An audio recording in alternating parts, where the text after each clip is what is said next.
I just want you to know I practiced this word about 20 times to make sure that I did not mispronounce it. I have a question. Has anyone ever said with all due respect and then not followed up with a zinger? His side of the bed. If I come in and I'm on the other side, he will move it. Yeah, that's it. Which side do you like? With all due respect, you make a good point. Cheery Oreos! Toasted Oreos! Mute. He's muted. I love what he's saying. He doesn't need sounds. You're so small, squishing your head, Joseph. You can. Do it with me, Joe. With all due respect, you really do look handsome, Bruce. Cheery Oreos! Toasted Oreos! Look at you. You are insane. How did I do that? How did I do that? You just made the intro reel. Yes, you did. You're insane. Well, welcome everybody to another episode of CoronaTV, shot live on location on the Great Wall of China. Why is this background in my background? Or why am I here? Why am I in China? Why is China in me? I don't know. I do know. You will find out soon enough. I have to tell you, by the way, for all my regulars and all my friends that are watching right now on YouTube, on Twitch, on Periscope, on Facebook, but not on LinkedIn. For some reason, the LinkedIn feed is not working right now, and I'm clicking go live, and it's just not working. So you want to do me a nice solid out there, Mr. Tom Morris, ready for some new insight, Mr. Bob Farnham. Here we go again. Here's what I want you to do. I want you to go to LinkedIn and the comment and just comment below and say, LinkedIn's not working, and provide the link for YouTube. Will you do that for me? I appreciate that very much. And what I will do is I will make sure that this whole file is uploaded, or we figure out a way to share this with all of my wonderful friends on LinkedIn. So you know what? Some people have bad hair days. I clearly am having a bad beard year, but certainly this is a bad technology day. You know, when stuff goes wrong, thank goodness it's National Quiet Day. It's National Quiet Day. So how would you celebrate National Quiet Day? I know. Let's do this.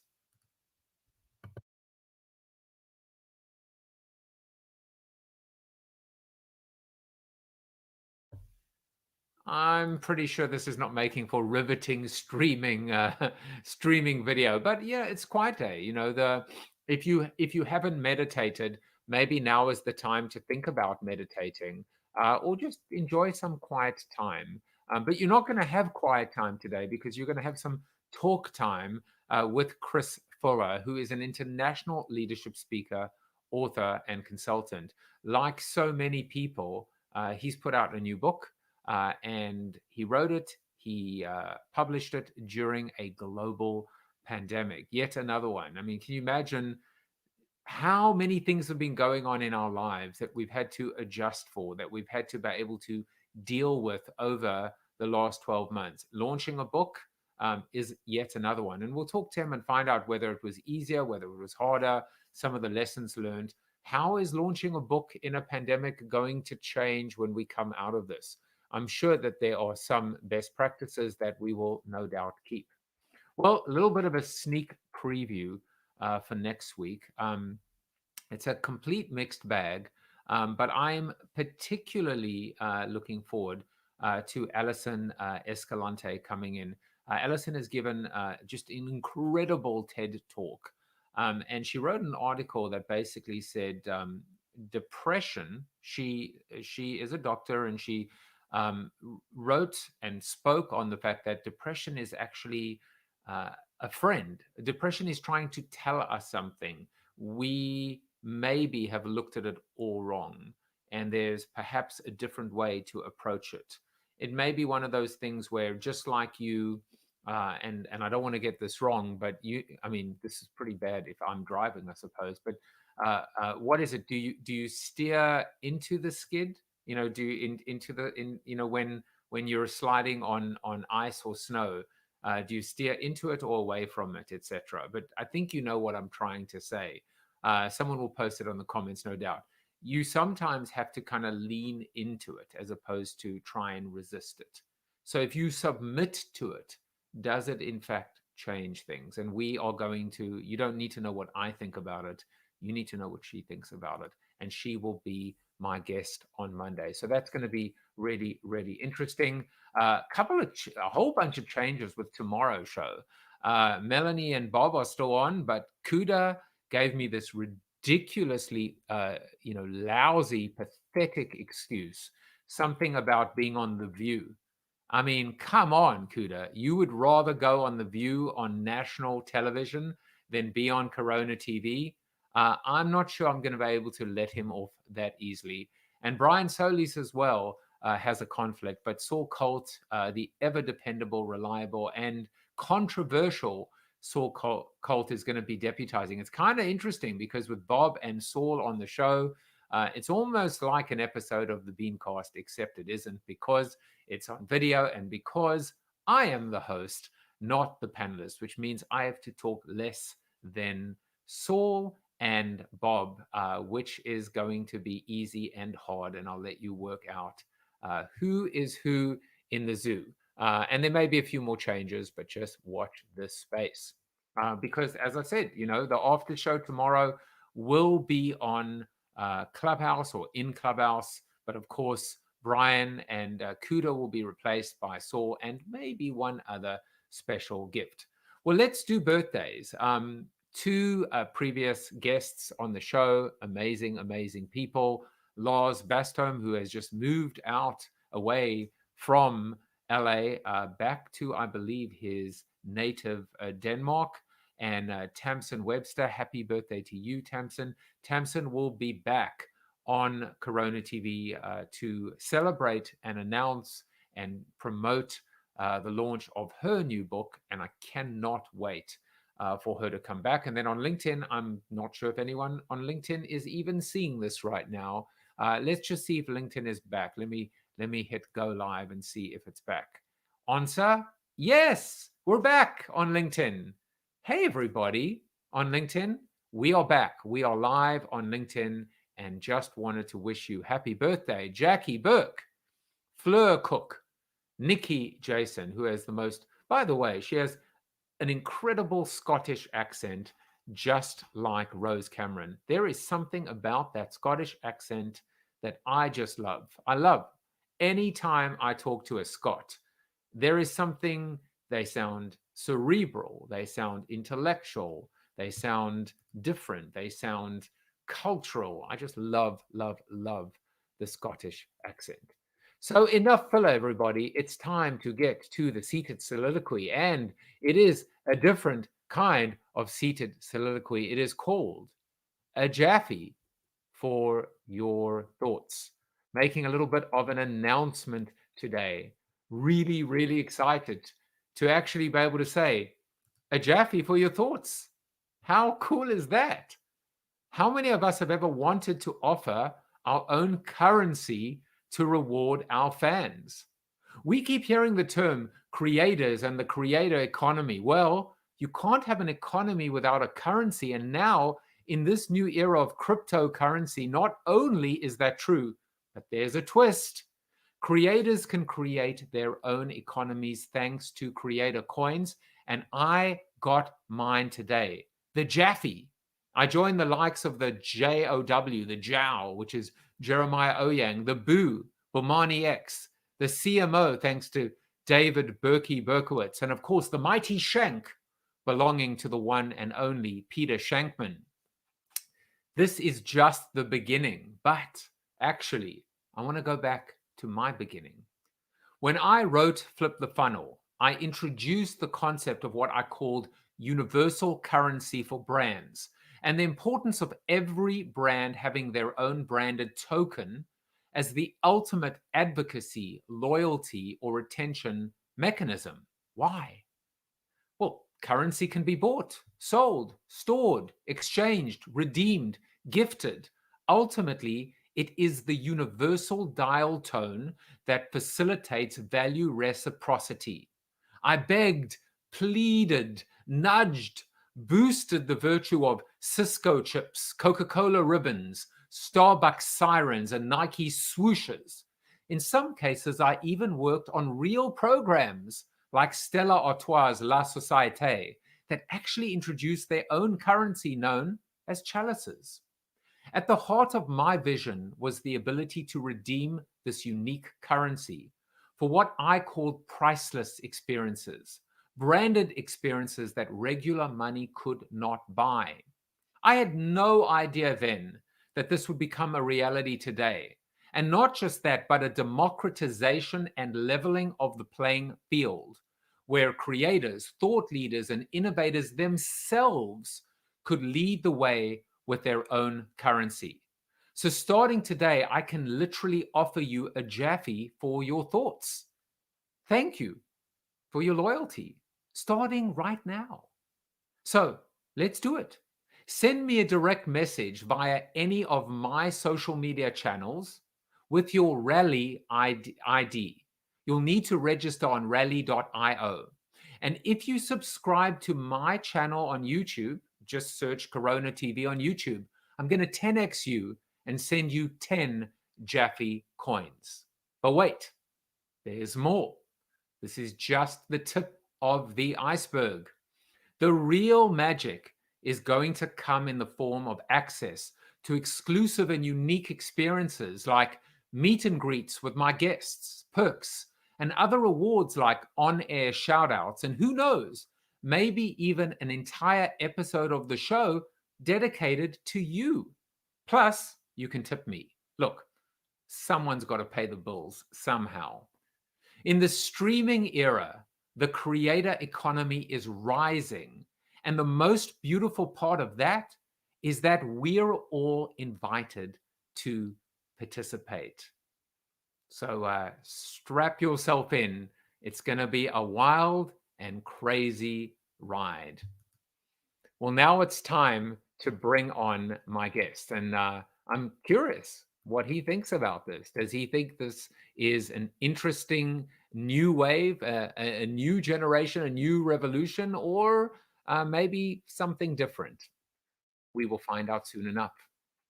Chris Fuller is an international leadership speaker, author, and consultant with over 25 years of experience in many aspects of business and organizational effectiveness. Chris is principal owner of Right Path Resources, serving businesses and leaders through the strategic development of their people. A born adventurer from scuba, sailing, fishing, motorsports, skydiving, Alaskan dog mushing, I hope I pronounced that correctly, hiking the Great Wall, and even Mount Everest Base Camp. Chris loves leveraging tales of real-life adventure to bring critical leadership lessons to life. His new book, Inspired Leadership, released December 8th, 2020, that good old 2020. And he is my guest today. Let's welcome him on the show. Chris, welcome to Corona TV. Thanks so much. Glad to be here. And yeah, I'm looking forward to having a Jaffe. I mean, it sounds Jaffabulous. And so we have to be able to get those Jaffes for your thoughts. Do you get, if your thought is better than another one, do you get more than one Jaffe per thought? It depends how good the idea is. That's the beauty of it, right? I mean, in this tipping economy, you can literally, I mean, I could literally receive a tip of X number of Jaffes that someone is sending to me and depositing in my account to say this show was educational, inspirational, motivational. It sounds like the Muppet Show.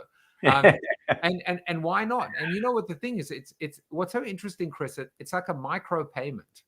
So it may, you know, the value is in a way incidental, but it is a gesture.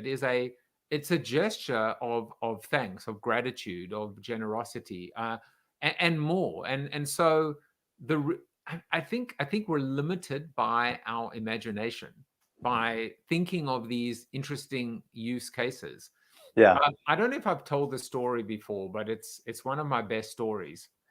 One day, I receive a package from FedEx, and I open it up, and I'm not really sure what it is. And I open up this case, and there's a magnifying glass and there's like a claw and a cloth, and I have no idea if it's like a pimple popper or a male hygiene. I have no idea what it is.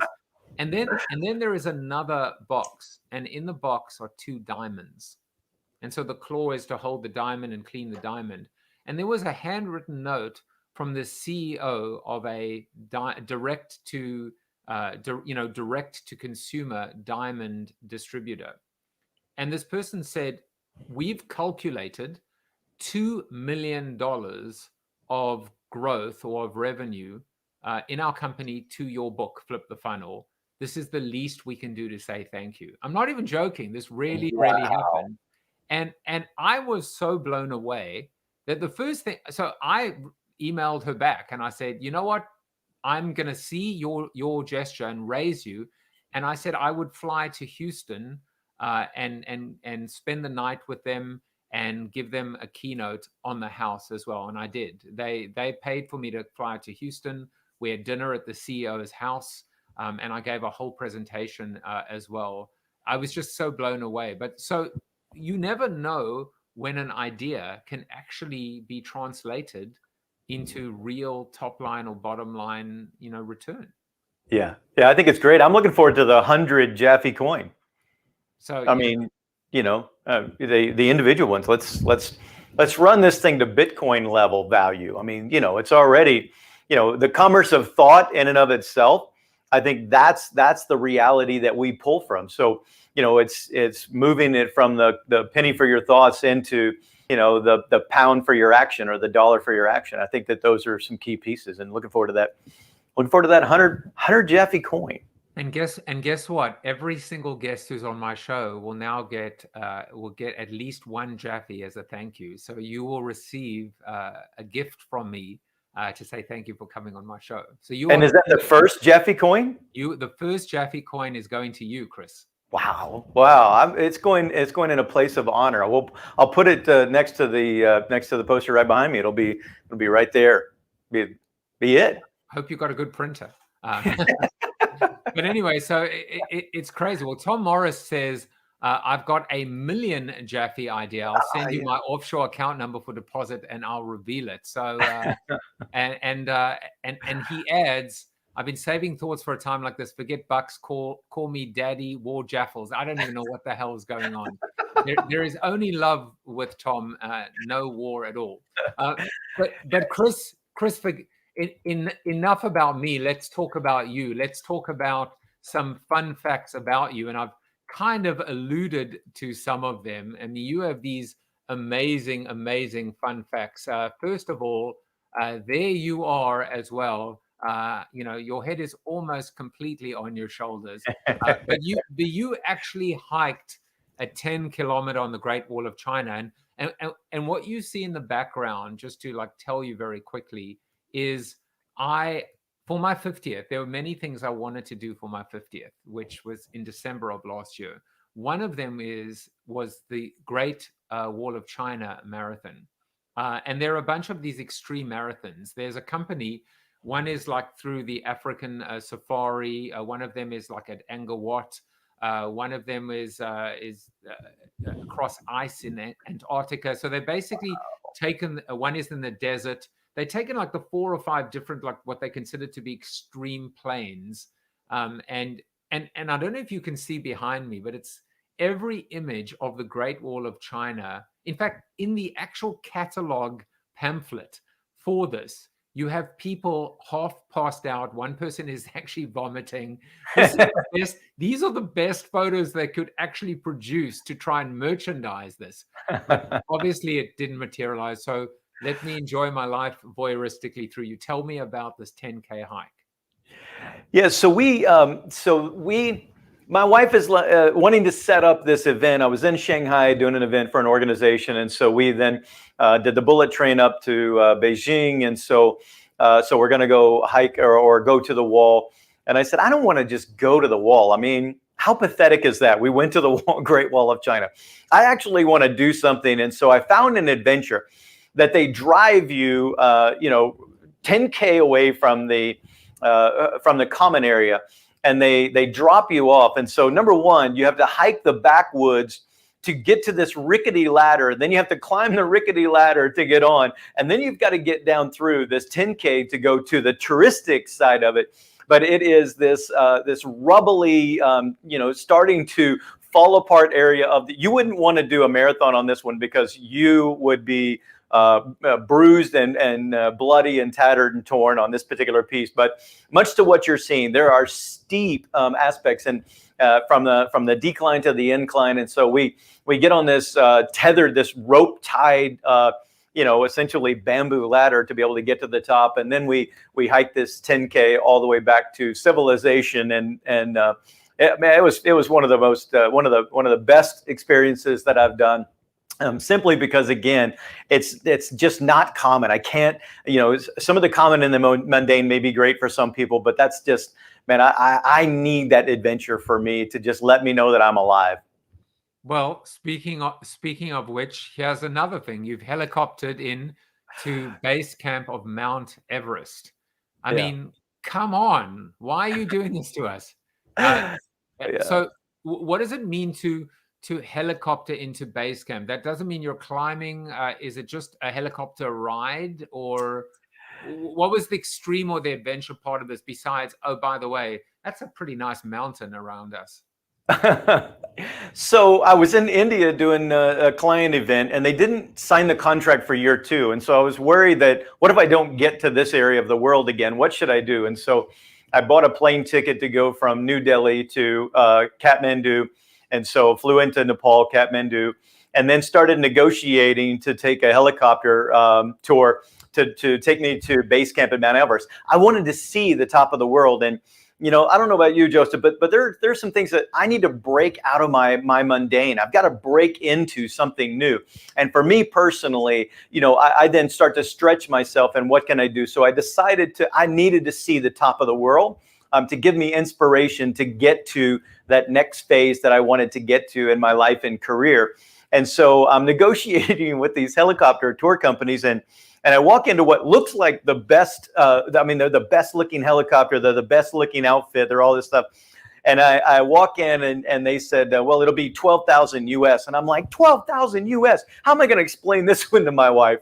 And so I'm going, there's no way. This guy over here only wants $3,000, maybe $2,500 to take me to base camp. And they had the best sales pitch ever. They said, would you like to see his safety records? And I'm like, that is awesome. And so anyway, we negotiated a fee that was closer to the guy with the poor safety records than what their initial piece was. And we have to refuel in Lukla. Lukla is the deadliest airport in the world. And so we get into and refuel in Lukla, and then we drop in to base camp. And essentially, as I'm landing in base camp, they said, well, you're not going to be able to stay long. And even when people summit Everest, they're not going to stay on the summit of Everest for more than, say, 45 minutes to an hour because they can't acclimatize at that level. They have to get back down before nightfall and before storms and all those other pieces. So the one exciting adventure that I would say is when you land at Lukla, if you hike there, you have time to acclimate to 17,500 feet. So I was in New Delhi at 900 feet, Kathmandu at 4,500 feet, Lukla at over 9,000 feet, and then I drop into 17,500. Oh. And so I use these as illustrations on how we can be better leaders and how we can organize our organizations and our companies better. Because essentially, if you can't scale your organization, you can't keep that volume level. And so, at scale, cracks become chasms. At scale, demons start to occur. So if you're trying to do, I've got one client that was doing about 160 million a year in their business. And I said, well, tell me why you need me. And they said, we're broken. And I said, well, what if you did about 30% less volume? Would you still be broken? And they said, no, we would be rocking it. I mean, we'd be absolute rock stars. And so I said, so you're not broken, you're broken at scale. And so we really talk about growing to the next level organically and authentically, instead of just trying to chop her into base camp at Everest. So within about 45 minutes to an hour, I had a pretty good headache. Things start expanding that aren't supposed to expand. This gets a little, I mean, it gets a little punny as well, but the analogy, I want to come back to the analogy in a moment. Me personally, the closest I've come to Basecamp is document storage and collaboration on a project, but that's the only time Yeah. I was invited into All Basecamp. the IT geeks are cracking up right now. I mean, you're just, I mean, I you're, know it's, someone's going to send me a Jaffe now, which is to say that was a good pun. Jaffe has not technically launched yet. I think it launches at 5 p.m. Eastern, but it's going to be interesting. One more, Chris, and then we'll get into the thing, which is, I mean, what haven't you done, my friend? So I don't even know. It's Mush, right? It's pronounced Mush, not Mush. it is pronounced Mush. Yeah. And Yeah. and how do you pronounce that? I did a rod. I did a rod. I didn't do a rod at all. I didn't go to base camp. I didn't do a rod. So tell us about this. And there's an interesting common thread here, which is, it's funny because when I used to travel, when I used to give keynotes, I would say I would collect cities. You know, when I was in Buenos Aires, I went for this I've been there twice for speaking. Once I went and I ran through this ecological reserve, which was just incredible. And I remember it was actually, I was listening to a podcast with Seth Godin where my name was mentioned. And it was the weirdest thing in the world of running there and hearing my name and being, and that connection. And the other time I went to Evita Perón's, her grave, her mausoleum. So I always make sure that when I go to a city that I do something that I never want to be able to say I went to a city that I'll never go back to. Like when I was in Moscow, I went to see Lenin in state and I went to the Kremlin and on a tour. You don't just go and become a tourist. You go extreme adventure. So is this the same story or a different one? So on this one, I was writing my first book. So my first book's called Iditarod Leadership. The second one is Inspired. The one that just launched is Inspired Leadership. What I love about this one is this race was actually a commemorative race for a medical mission of mercy. And so what happened is in the 1920s, in a remote village of Nome, Alaska, diphtheria was raging through and they needed the serum or this village was going to die. And so they're sending telegraphs everywhere trying to find this medicine. They can't find the medicine. They reach out to the governor for help. They finally find the medicine at the railroad hospital down in Anchorage, Alaska. The railroad clears 800 miles or 200 miles of track. That still leaves 800 to 900 miles to get the serum. And there were a group of these mushers, these guys that ran dog sled teams, 6 guys said, you know what? We will take that medicine onto ourselves and we will make sure that that village gets saved. And so they passed this life-saving baton from sled to sled to sled. And within 6 days, they reached Nome and the village was saved. And women were crying and kids were hugging cats and which actually it was dogs, but that's a different story. So they were just loving all of this. And so ultimately, fast forward, now they run this race to celebrate what people were willing to do. Nice. To bring life to this other city, to get out of themselves and even risk themselves to be able to better society on that piece. So I went to learn to Mush because it's a great story. And the analogy is, if you want to get 1,100 miles, you can do it with enough checkpoints. So the race now is not you're left to your own in the wilderness. You start in Anchorage, Alaska, and you run 25 checkpoints to get to Nome. And so again, the componentization of the vision and being able to segment and go through those key performance indicators.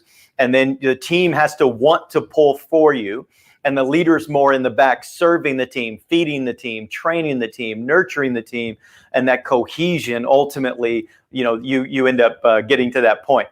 But I grew up in Texas, so me going to Anchorage and then on to Nome. When I was learning to Mush, it was -50 Fahrenheit. Wow. And so for a Texas boy, -50 was a little cold. For a South African boy too. But let me tell you something. So that whole story, absolutely no relevance at all or significance with respect to team building, team dynamics, leadership. That one was just a cool. I get that. I get that. I get that experience. So I want to address one thing that you said first, and then we'll get into this interesting continuum from adventure to leadership. I wrote Built to Suck, and the premise of this book is diseconomies of scale, is giganticism, creative destruction, the fact that size and scale, the very things that help these corporations grow, are now, or is now, the albatross around its neck, killing it. So when you spoke about this idea of scale, right? At scale, cracks become chasms. It really, really resonates with me. And I'm just wondering, so what does one of these Goliaths do? What does one of these gigantic corporations do where scale has revealed these fissures, these chasms? Do they, in fact, is part of the answer to figure out how to get smaller, which might translate into breaking a company apart? What are some of the remedies to these, behemoths, these 800-pound gorillas out there? I love exactly what you just said. I think it's perfect. And that piece is, we need to become smaller, even if we stay larger. So how do we make business units, and how do we spin off business units under maybe the parent umbrella? And so I think that that's such a key piece, because that entrepreneurialism, that nimbleness and agility at the business unit level, the behemoth and essentially the dysfunction comes into the bureaucracy and the slowness and the arcane, all those things. And so as we break it down into micro business units, or essentially those nimble entrepreneurial business units, then the entity in and of itself can remain as large as it wants to, as long as it allows those particular business segments and units to become these entrepreneurial aspects that can stay in their sweet spot of scale instead of becoming this conglomerate. It's just a terrific answer, and it's a great soundbite, right? This idea of becoming smaller, even if a company stays larger. So it's a mindset, it's a cultural shift. But of course, being able to actually implement that is, that's kind of like the equivalent of climbing Mount Everest or doing that Great Wall of China marathon, right? Why, if companies know what they need to do, why? That's why I put a question mark, right? Because you could the analogy I always use is, if you gave marketers the goose that laid the golden egg, they would slaughter it and cook it on the barbecue, one-time use. So what stands in their way of being able to do that which is almost common sense, and that which is needed to survive? I deal with a number of publicly traded companies, and at the risk of biting the hand that feeds me, or cooking my own goose, I think that there's a pressure on Wall Street over the Q over Q numbers, the month over month number. I mean, all of those things. I think that puts this pressure on it that even though we know what to do, we can't do what we know that we should do, because Wall Street won't reward smart moves. They reward safe moves or scaled moves. And I think that essentially the investment side of the business is actually self-defeating in that, and they will feed off of this entity until they're done with this entity and then cast the carcass off. And actually then the investment world will feed on it again on the way down, only to attempt to rebuild it and feed on it again on the way up. So again, as much as I am pro market, I think that some of those aspects of what that is, that there's an inherent piece as they become Goliaths that may be some ultimately self-defeating behaviors from the investment side potentially. And the investment sides that can have a larger vision, longer term vision, I think that they would see that if they broke it down into decentralized units that were allowed to grow further, it would almost be like essentially the concept of a stock split, except an organization split. And we're going to multiply the organization through these, through these micro units that are ultimately going to scale even larger. It's a very simple idea, right? I mean, we all are familiar with stock splits, so why not have an org split? I actually said, I think my line was, companies should have term limits, and after which they should either be, there were 3 Ds. One would be dissolved or disappeared. So, you know, the other one would be dissected, which is, to your point, this idea of breaking them up. And then the third one would just be disrupted. So there is an extreme D, which is disappeared, you know, and then on the other end of the continuum is disrupted, which can be seen as an equal and opposite, you know, cathartic. But I look at it as the exact opposite. So I would look at it from extreme negative to extreme positive. And then to me, dissected doesn't seem like the worst solution in the world at all. No, and to me, I would term it self-disruption. I would rather self-disrupt before I'm marketplace disrupted. And so, you know, that external disruption, self-disruption is much more friendlier to the soul than marketplace disruption or external disruption. Well, I'm going to give you another one. I love these. I love playing with words. So self-disruption is better than self-destruction. Man, I'm going to give you my first Jaffe back. That was. I love that. So at the end, we need a score, right? It's a push. It's a Jaffe push. But it's true. I mean, you really do have this interesting way with words, and words are so important, especially from a leadership standpoint. I want to segue into this idea of adventure. You've alluded to some of that. In some of the cases, there are these straight analogies. But let's just talk about one of them, which is this idea of playing it safe. You know, being straight-laced, living your life without taking a risk, whether that is an educated risk or a calculated risk. The analogy between this idea of adventure, I mean, your words are, I loved it. You actually said your inspired leadership adventure awaits. So you are almost referring to this idea of leadership as an adventure. And there are, you know, aspects of what is an adventure. So define adventure for me, and then perhaps talk about this idea of, you know, what did Peter Drucker say? Defending the past is far riskier than creating the future. Yeah, so much in leadership. I mean, now even think about 2020, right? The safety of leadership. Your leadership could look amazing from, say, 2011, 12, and the recovery up to 2019, early. You know, I think that you could do leadership and management wrong and still scale your business and increase your profit. But then it's only, you know, I love the saying. What was it? Was it Warren Bennett that said, you know, you only find out who's been swimming naked when the tide goes out. And so I think that adventure. Buffett. Yeah, that's Warren Buffett. So I think that's that key is we're on an adventure, whether we want to admit it or not. And so you either embrace the adventure or, you know, there are plenty of people that have gotten into leadership because they wanted the ego, they wanted the title, they wanted the paycheck, but they hate people. And so I'm like, why did you get into the people business, right? So it doesn't matter what your product or service is. Once you become a leader and in charge of people, you're in the people business. And so they hate people, but they want the prestige, and it's just a power trip. And we're like, man, get on the adventure, embrace the adventure of life with others.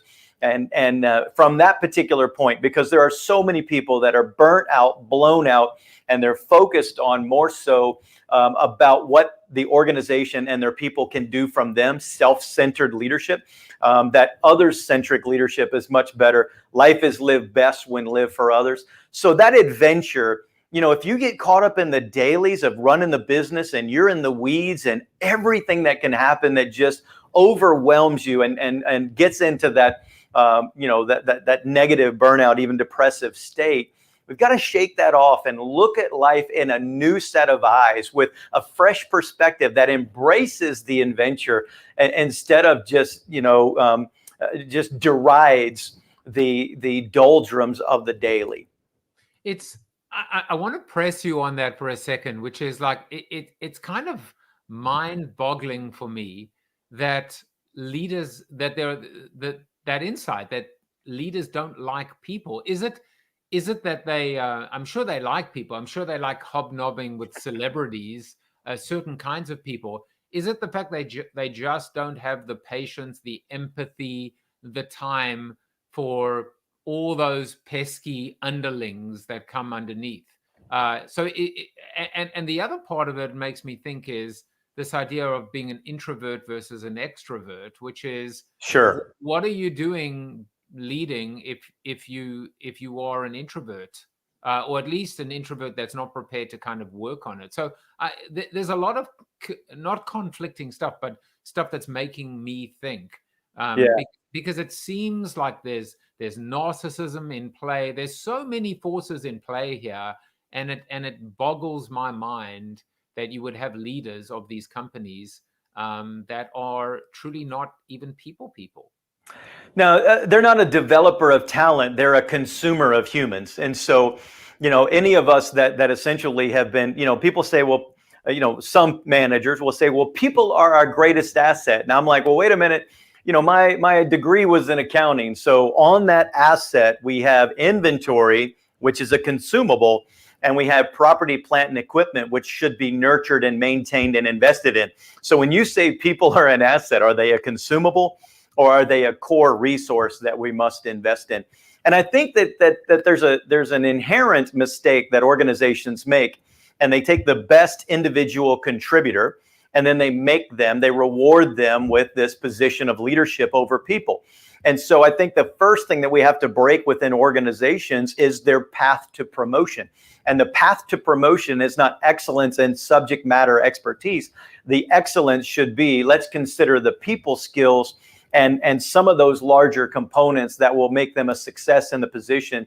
And I think that elevation, that being able to get to base camp authentically, we have to set that expectation that at base camp, you are, not only do you have the IQ, but you have the EQ. And I love what, again, Daniel Goleman, the father of emotional intelligence, said that your people skills, your emotional intelligence is 5 times as important as your technical acumen. So technical acumen gets you in the game, but emotional intelligence and EQ, people skills, will get you even beloved by your people. And I say all the time, you can't self-declare a leader. You can self-declare a manager, but leader is a term of endearment given to you by your followers. And so for me, that's a little bit of a differentiator in those. Is that a Chris Fuller original? Fullerism. Is it a,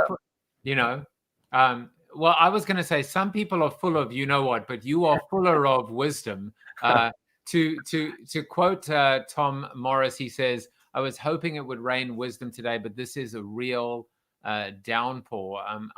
I have to admit, so let's go back to the Fullerism. This idea of the term leader is a term of, it's appropriate. We're in China right now, but I do think of this idea of dear leader. That's certainly not a term of endearment. That's more of a command. But it is. But there is something that you're saying, which is we always think of leaders in terms of power, from the top of Everest, raining down the top of that ivory tower. And you're saying it's actually very different. The benevolent leader, the generous leader, that this is the followers, the subordinates, the people that report into that leader are looking to you saying, almost like lead us, we look to you to inspire, to guide, as opposed to command. Yeah, leadership and followership are they're tied, right? So inextricably. Thank you for that. They cannot be, they cannot be disentangled. They cannot be detangled. In that particular sense, you can think that you're my leader, but deep down inside, discretionary effort is mine to give, not yours to take. And so the best leaders lead in a way that unlock the discretionary effort, as opposed to demanding more. Even if you demand more, will they give you more, or will they give the appearance of giving you more? And so only I know what my 100% looks like, and you can't demand it. I have to give it. And I think that those are the key pieces servant leader is not weakness. when you get into learning your people and connecting with them and understanding what they want out of life and trying to grow their skill, and you try to do all of these different things to elevate their life status and to mentor them and groom them and grow them. See, as a leader, I have the right to boss you, but the responsibility to build you. And so in the middle of that, the grittiness of the building of humanity that serves with you, that reports to you, that is not a weakness. That is an intensity that ultimately is the investment will get the return on that investment, in my mind. I want to go back to this. It's really again marinating inside me right now. This concept of the path to promotion. Yesterday, I was involved in a conversation, and I was saying, and this was in a startup conversation. We typically, when somebody stands up on stage or introduces themselves or is trying to impress you, they'll say, "This is my 7th startup, and I exited 6 times, and my EBITDA is this, and my market cap is that," and every bit of these validations, if you will, credentials, are power based and monetary based and financially based. They never say things like, during the pandemic or the recession, we never laid off a single person. They don't talk about those softer, proof points. And I think it gets back to this idea of these people skills versus this is the person that produced the most. I remember going back to even, again, Flip the Funnel, seeing that there were, I think it was Enterprise, Rent-A-Car, had tied their executives, their managers' bonuses to customer experience KPIs, not to the usual market share or profit KPIs, but things like net promoter score or based on satisfaction. That's the kind of it's not even cultural. Those are the kind. It's not shying away from a measurement or metric or KPI, but it's just making sure that they're different and the right ones. And I think it comes back to what you were saying about who are the next generation of managers and leaders. What you incent increases, and so I love that Enterprise did that. With if you're incenting customer satisfaction, even if you added that and make it an amalgamated incentive where you incent employee satisfaction at the same time that you're incenting, customer satisfaction. I think again that how many times can we say, I cashed out of this, but more so I developed 50 leaders that are now running their own business units or they're developing in that. So again, that to me is what, it's not just about, it's not just about capitalism. It is about conscious capitalism. And I know that's one of those key pieces that how do you run business better?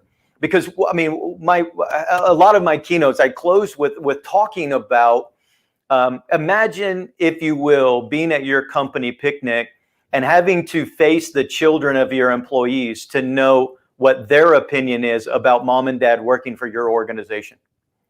When you had to face the children of your employees, how many times do people come home at night and they're not present for their families and not present for their children? And the divorce rate is skyrocketing because the environment, the culture of our organization is more of a consumable culture than an investing culture. And so our contribution as leaders, how we lead the people is how they will go home and interface with their families. And I think that it is the responsibility of us as leaders to lead knowing that we are impacting the fabric of society by how we create our culture and lead our people.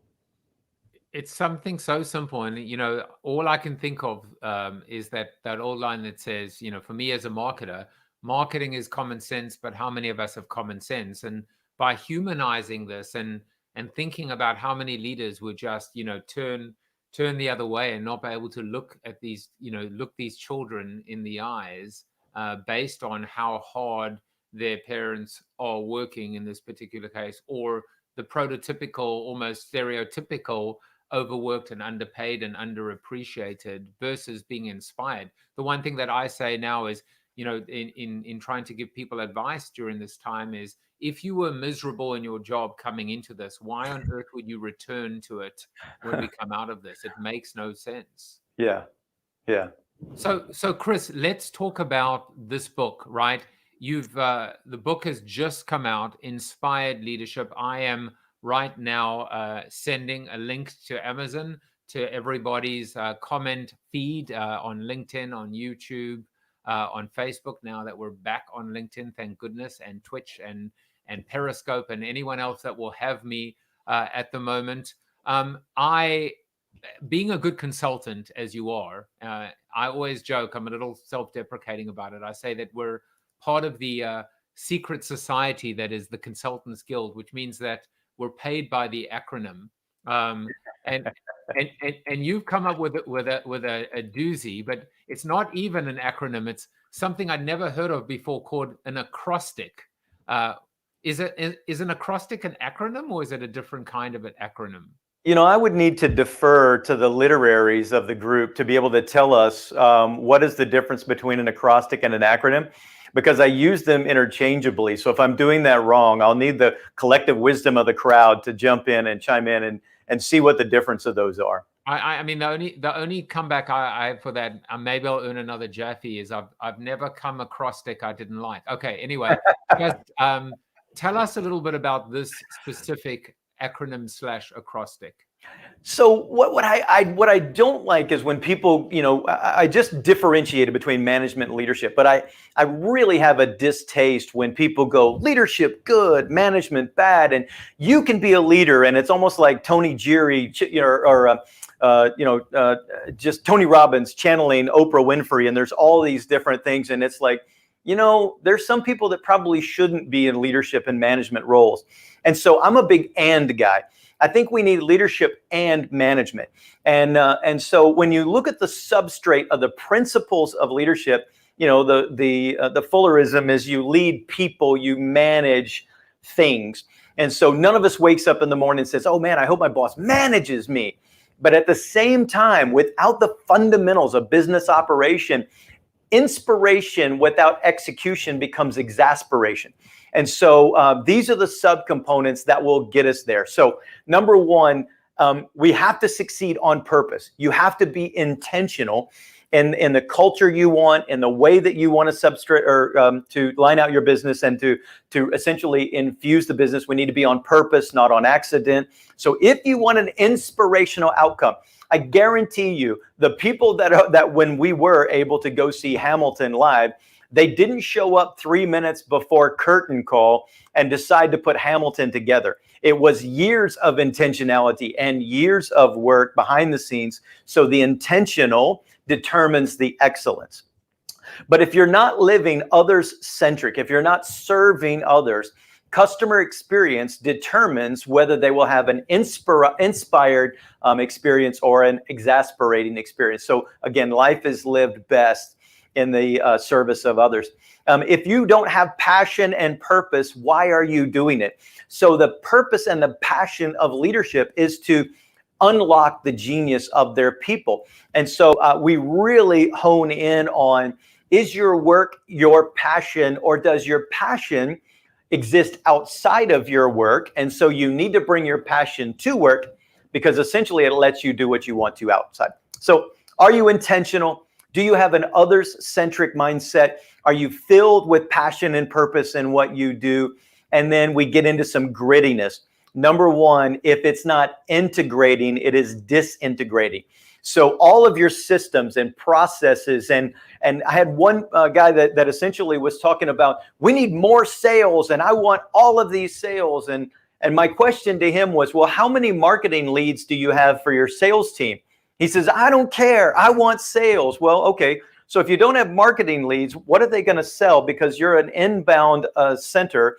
And so, it just doesn't, it has to be connected. It can't be disintegrating. That comes into people and process. And there's a whole lot that goes into that. We need to be real in our relationships and authentic. And we need to be good at people, emotional intelligence. we need to execute with excellence, and then we need to continuously improve or diligently develop every single day. So these are the 7 components to me that if you want an inspired outcome, it's not easy. I mean, people go, oh, it's just easy, just X. It's not easy. And there are 7 different components when I go in to consult on that we need to focus on. And some of it is belief, some of it is cultural, some of it is operational. And to me, this has kind of been my secret sauce of weaving in impact to organizations. So I want to ask you, when we look at this acrostic V acronym, and I'm not even going to go into that, but you can see the comment afterwards about the difference. The one that jumps out at me is R, is real.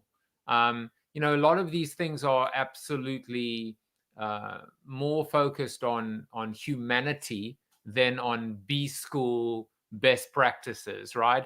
And the word real, and real, not just real, but relationships, I think that's different for me. Yeah, that actually says there's got to be a certain authenticity, I guess, to leadership versus, dialing it in or faking it till you make it, right? 100%. And again, that comes into, so on the Right Path side of the business, the Right Path Resources side, we have a behavioral assessment where we discover people's behavioral wiring, their personality plus. And so when we discover your authentic leadership style, when we discover that authentic wiring that you have, then back to your point, should an extrovert or introvert be a leader? Well, an introvert, they may be an introvert, but maybe they can ambivert in some of those pieces. And so you don't necessarily have to just be an extrovert to lead. You can lead in that, but I need to know where you're coming from.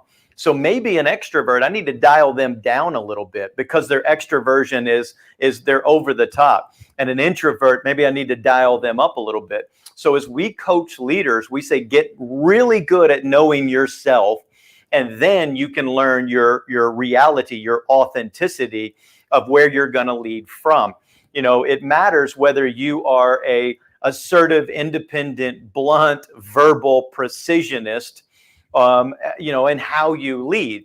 So maybe the struggle in the team is the diversity of wiring, not the diversity of heart or some of those things. So that real authenticity, we really get into knowing the individual dynamics of the leader, the individual dynamics of the team. We put all of that soup together and create that authentic relationship side. And you have inspired leadership. We have inspired leadership. I have one more question to you, which can be part of the Corona question about what is the future of capitalism. But the question, and you can answer these separately or even together, but you spoke about the diversity. What was the word used? Diversity of wiring. Yeah. What does the next generation of leaders look like? Are we grooming them to not just be more diverse, the whole diversity, equality, inclusivity, but in terms of actually imbuing, teaching, inspiring this new form of leadership? Or is this kind of naturally happening in this next generation of leaders? And so I don't know if those are 2 questions when I ask you what the future of capitalism is, but maybe you can figure out how to build that bridge between the 2. Well, I do see it as this: the labor force that is coming up. They're expecting. They're almost looking at your organization and they're wondering what the so what factor is, right? So we're making money, so we're making products, so we're doing this. Well, so what? What are we making that for? For people on Wall Street to just fatten that account? Or again, this business with a purpose, conscious capitalism that essentially says, yes, we are making money for our investors, but here's also what we're doing. We're contributing back to the communities. We're doing this with that. And so I think that the employee base, the labor base, the resource is almost demanding organizations to contribute as much as they are consuming in their particular marketplaces. So I do believe that the future of capitalism is going to be the rigor of business with the heart that matters. And I think that particular piece is important. you know, the interesting aspect is as the leaders are coming in, I do think that you're having more of a shift into leadership. But there's also this real struggle because at the end of the day, we still need to have positive accountability. Now, old school would have been accountability. New school is sort of positive accountability. But if you are overly employee centric, then essentially you will become a nonprofit, or in your words, you will disappear. And so I think that we have to have, for the sustainability, scalability, survivability of the organization, there has to be appropriate capitalism that's going to drive that. But I think, again, we need to have that conscious capitalism, that rigor of business with a heart. And then we need to have that purpose of, when we make this amount of money, what are we doing with it that has a deeper impact back to society instead of just filling the coffers. The book is called Inspired Leadership, and you have a link to it on Amazon, but you can actually buy it and find out more at inspiredleadership.com. There are plenty more pearls of wisdom based on what you just saw over the last hour or so. You can connect with Chris a variety of ways via Facebook, LinkedIn, when it works, Twitter, Instagram, and so much more. I am reminded by what Mark Pritchard said, Chief Marketing Officer at Procter & Gamble. We were talking about being a force for good and a force for growth. And he said companies that are just forces for good without being forces for growth are philanthropists. And companies that are forces for growth without being a force for good are mercenaries. You clearly need a little bit of both. This book, I think, provides that great, you are a Sherpa. You are the Sherpa that will take us from base camp all the way up and to the summit. This has been beyond enjoyable, very profound. And if you would like to interact a little bit more with us, you can do that. We're going to be going to the Zoom after show. That is bit.ly/CoronaTV after show. I almost forgot one more thing, and I may as well just sneak it in as we go, which is I didn't give you the quote of the episode. The quote of the episode is, "A leader is one who knows the way, goes the way, and shows the way." And funnily enough, he was mentioned on the show earlier. John Maxwell is the person who said that. So you had lots of quotes today, but I'm going to leave you, I suppose, with the quote from the great one, and I'm referring, of course, to Mr. Chuck Norris. You are Chuck Norris approved. There you go. I will see you guys tomorrow with Community. Let's head on to the after show. Bye-bye, everyone. Thank you for watching Corona TV with your host, multiple author, and global keynote speaker, Joseph Jaffe. Corona TV is the show about hope, positivity, optimism, and if there's time left over, a little bit of marketing. The after show on Zoom starts right now at bit.ly/Corona TV After Show. If you like the show, tell a friend or two. Please subscribe to the show at coronatv.show. And if you want to get inside news, previews of upcoming guests, and much more, text Corona TV to 66866 or visit josephjaffe.com/subscribe to sign up for the show's newsletter. And despite the best ministrations of your wife, you still look ugly.